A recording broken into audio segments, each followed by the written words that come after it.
This is Talk Business and Politics with Roby Brock. I'm Roby Brock. Welcome to Talk Business and Politics Daily. It is Tuesday, August 2nd. Let's check out our top stories of the day. Tyson Foods and the Tyson family are making a $15 million donation to Children's Hospital for its Northwest Arkansas campus. It's the biggest contribution to date for the campus plan. The corporate gift moves Children's Hospital Northwest closer to its $165 million goal, but as Talk Business and Politics' Kim Souza explains, there's still a ways to go. It's not build it and they will come, but more like build it and they will give. That could be the campaign for Arkansas Children's Hospital Northwest and the $165 million price tag on their new Springdale Hospital. Today, in Springdale, Tyson Foods and the Tyson family made a $15 million contribution to the Springdale Hospital. It's the largest contribution to date and the largest contribution in history, according to hospital officials with Arkansas Children's. There is still a lot more funds needed, as the hospital does have a $165 million price tag, and about $45 million of that has been raised locally from families and businesses. The Hospital Foundation will kick off its fundraising campaign this Friday at their Hope of Gala event in Rogers. Conway has landed another Fortune 500 company, already home to top-tier companies such as Axiom, HP, and Kimberly-Clark. Insight, a global provider of information technology solutions, announced it will add a sales center in Conway's tech park. Insight expects to hire 50 more workers in Conway to its new existing workforce of around 170. U.S. Senator John Boozman said comments by GOP presidential nominee Donald Trump about the family of a Muslim American Army captain killed in action were, quote, out of line and unnecessary. Boozman, whose Democratic challenger Connor Eldridge condemned the comments about Captain Khan, said he still supports Trump over Hillary Clinton for president. More on the story at talkbusiness.net. And those are your top stories for the day. You can check out a full read on those articles and much more at our website at talkbusiness.net. After the break, we talk business with Lee Watson, CEO of the Arkansas Venture Center. 10 new startups are about to spin out of his FinTech accelerator. We'll also examine the latest numbers in our transportation report, and Talk Business and Politics political writer Steve Brawner joins me for 4 minutes, 4 questions. Is something about to alter the course of the presidential race? We'll find out after this. First Security is here. Only here. So that means we're here, here, and here. Even here. And definitely here. Because here is where we want to be for you. First Security Bank. Only in Arkansas. Arkansas's most abundant natural resource provides the core asset for Deltic Timber Corporation. In addition to the sustainable yield stewardship of its well-stocked timberlands, Deltic adds value by integrating its efficient wood products manufacturing facilities, as well as through planned development of commercial and residential real estate. Deltic Timber Corporation, creating value for a growing Arkansas. Joining me now is Lee Watson. He is the CEO of the Venture Center in Little Rock, Arkansas, doing all kinds of great work in the startup and entrepreneurial community. Welcome to the program. Thanks, Roby.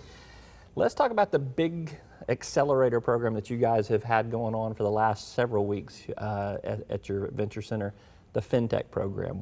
Tell everybody what FinTech is and what you guys have been doing with these 10 companies. Yeah, so it's been an intensive 12-week boot camp program. FinTech, or financial technology, really talks about innovation that's disrupting how banks operate. And it's actually not necessarily bad for a bank. It really can be about innovation on the back office, better delivery to customers. It's a very, very wide bucket of things. Yeah, you got 10 companies that are all doing some different things in different silos. Talk about the support that they have had in terms of coming here and incubating basically in this 12-week period. you've got Stevens Inc., you've got banks all over the place. So literally there are thousands of early stage companies in the FinTech world out there. We identified 150 through our application process and got that down to 10 that had the most promise to disrupt the industry. We brought them here for the 12-week program. That program includes curriculum in the FinTech space, compliance, regulatory information, as well as how to build a business and how to go to market and what's, different strategies for business development. In addition to all of that, they have met with literally, I think, every banker in the state of Arkansas. There have been bank executives from New York and down in New Orleans or Chicago and as far as Seattle that have come in to see the companies. We've had investors come in, and we've had over 80 executives with FIS from their just global operation meet with the teams through video conference, some of them in person. So they have had the best access to the folks that know this FinTech space as you could get anywhere else. And I think too, from talking to some of them, they get this type of access that you might not get, say, in the financial district of New York City, which you would think would be the best place to try to launch some of these companies. And a lot of folks think that you can get these meetings by going to a conference or whatever, but often the people that make the decisions that you really want to talk to, you don't get access to them. And so in this program, they've had one-on-one access. The CEO of FIS did a one-on-one with each company, and so they have just had phenomenal access. On Wednesday of next week, we're actually going to announce that several of them got Arkansas banks and some national banks as customers. So community banks with under $1 billion in assets, all the way up to banks that are $100 billion in assets. So truly, it is a program focused on business development. You got 10 companies in this accelerator program. Is 10 too many? It's an intense program for sure, but all 10 are different. There's no overlap in what they do. So they're all FinTech, but they don't compete with each other, and they all have strengths and weaknesses that are a little different. So usually in a program like this, you hope that you get 1 out of 10, much like angel investing. Maybe 1 out of 10 makes it. But we fully believe that we've got 8 or 10 out of 10 that truly can go somewhere. Now, they're not all going to be $100 million businesses. We think there are a couple in there that could, but the rest are going to create some fantastic lifestyle businesses. So you bring them to Little Rock, you're going to run them through this 12-week program, then you're going to boot them out of the boot camp there. How many of them stay in Little Rock, and is that kind of the goal? Is that the purpose, is to make them locate here and develop their companies here? So it's not the goal. But we think that some of them are going to make that decision. We don't know how many yet.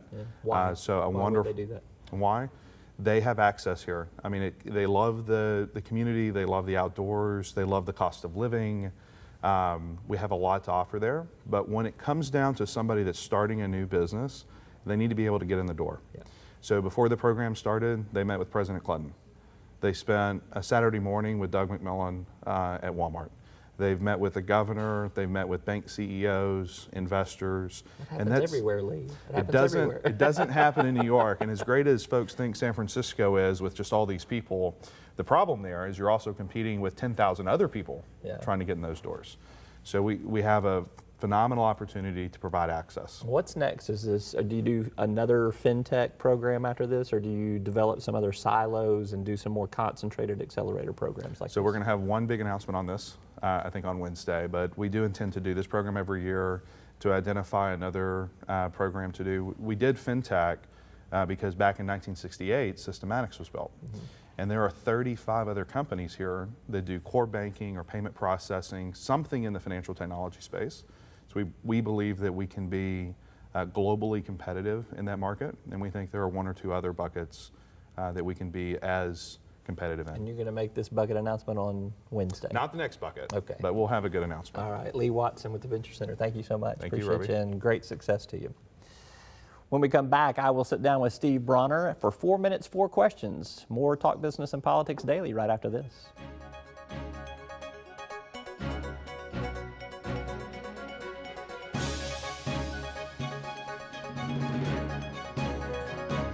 Each day, the promise of our nation begins again. Arkansas and America, moving forward. I help make that promise a reality. It's not for everyone, but people everywhere depend on us. Oh, I love you too, sweetie. Trucking delivers, or everything stops. And that's what drives me. I did. As Arkansas's population grows, so do our energy demands. But with the right mix of resources, reliable, affordable power will always be a reality. These resources are all around us in our rivers, blowing through our trees, even right below our feet. The answer isn't focusing on one resource, it's embracing them all. The electric cooperatives of Arkansas know that a balanced approach to power builds our communities and powers our dreams. Visit themixmatters.com and see why there's power in knowledge.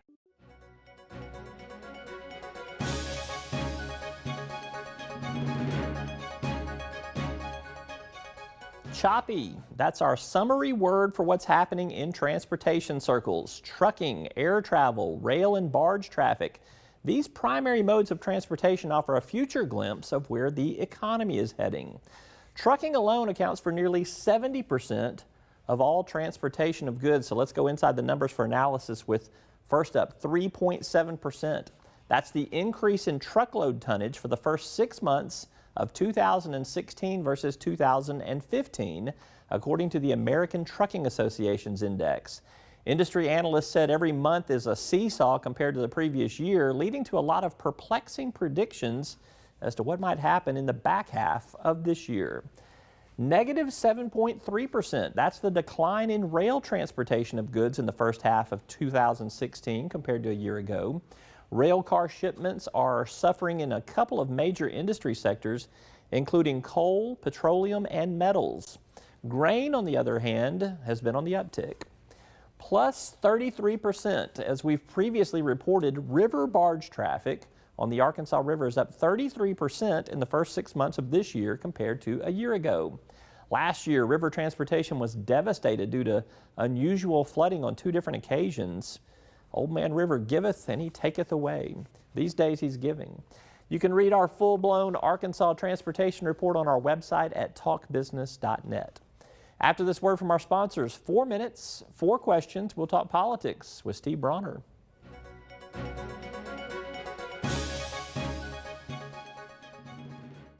Circuits turn on the lights by making a connection, by closing the loop.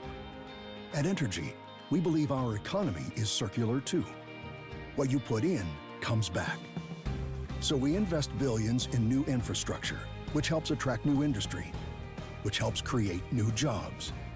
We partner with local communities to electrify the economy, and together we power life. Entergy. At Deltic Timber Corporation, we believe in the responsible creation of communities, in the development of neighborhoods that bring convenience and comfort to life, while respecting the beauty and delicacy of nature. Like the harmonious balance of environment and expansion found in the thriving communities of Chenal Valley and Chenal Downs in Little Rock and Red Oak Ridge in Hot Springs. Because the best communities in the natural state are the ones that help keep it that way.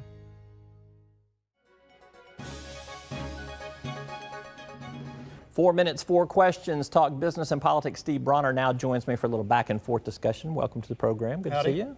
Good to see you too. Let's talk a little bit about all presidential stuff today. Okay. Donald Trump makes headlines, it seems like about 3 times a day. It doesn't even seem like it's every other day anymore. But and that causes us to quiz Republican officials constantly on these controversial comments that he makes. Should Republicans have to answer to everything that Donald Trump says? Probably not. Most of them did not endorse this guy. He won as a result of the primary process. In fact, only 9% of Americans have put Hillary Clinton and Donald Trump in this position. That's how many have voted for those 2 candidates. Right. So You're talking about out of the total voting population. out of the total population period. Okay. So we know which Republicans support Trump wholeheartedly, which is not that many, and which officials are doing this because it's what they've got to do. So probably to go to them on a constant basis and make them try to respond to the latest remarks is kind of probably unfair. But again, their party is supporting him, and they have said their support. So some, but not always. All right, your turn to ask a question. Okay, so third-party candidates are getting a closer look this election cycle. The Greens, Libertarians, can they affect the election? Can they change the electoral college math? I would say no. I think that Gary Johnson on the Libertarian ticket is probably going to do pretty well in terms of high single digits, may break into low double digits before it's all said and done. Jill Stein on the Green Party ticket, who knows? There's some talk about her collaborating with a former Sanders surrogate who could be her VP pick, and that might bring some Bernie Sanders folks on. But I think at the end of the day, there's no state that's in contention that's not going to go Republican or Democrat. Even if you go look at Utah, where Gary Johnson has probably polled his best, he's still way behind even Hillary Clinton in second place there. So I would say the answer to your question is absolutely not. But can he affect the margin of victory to where one steals from another candidate enough that the other one wins? That's a possibility, yeah, but it'd have to be one of those critical swing states: Ohio, Florida, maybe Pennsylvania, which is somewhat in play right now for Donald Trump. All right, the DNC embroiled in a little controversy throughout the week of the convention there, talking about all the emails that rolled out that showed that the favorites at the DNC played favorites with Hillary Clinton, not so much Bernie Sanders, a guy who's been an independent for his entire political career, at least as of late. Should the DNC officials, should they have had to play in a totally objective way, or should they have sided with Hillary Clinton, a 40-year veteran of the Democratic Party? When it comes to the actual counting of votes, the actual structure of the election, no, they've got to play fair to both candidates. It's not unreasonable that the DNC would be supportive of the Democrat in the race. Bernie Sanders is not a Democrat. So it is understandable that there would be, in their email conversations back and forth and some of their other activities, that they would be leaning toward the candidate who is actually a Democrat and would represent their party in the general election. So I haven't seen a whole lot that I thought was just completely out of line, to go to the level of calling it a rigged system. Right. We had a vote. Hillary Clinton won more votes. Right. And she is the rightful nominee, just as Donald Trump is the rightful nominee for the Republican Party. Superdelegates played a bigger role in that, I think, is more than anything else. All right, final question. You get to quiz. Okay. 2 of the 3 presidential debates are going to be opposite a football game, NFL game. Right. And Donald Trump has complained about that fact. Should the debates be moved? No, the debate should not be moved. The football game should be moved, Steve. I'm going to probably rile up the NFL nation here in saying this, but look, every weekend for 17 weeks out of the regular season, there are 16 NFL football games that play themselves out over the course of that week. We have 3 presidential debates every 4 years. 2 of them have a conflict. You can do the math on that. There's going to be a conflict on anything, but I think that democracy and choosing the leader of the free world should take a little bit more precedent than the Carolina Panthers versus the Green Bay Packers, as much as my football fans may not appreciate that, but that's how I feel. All right. All right.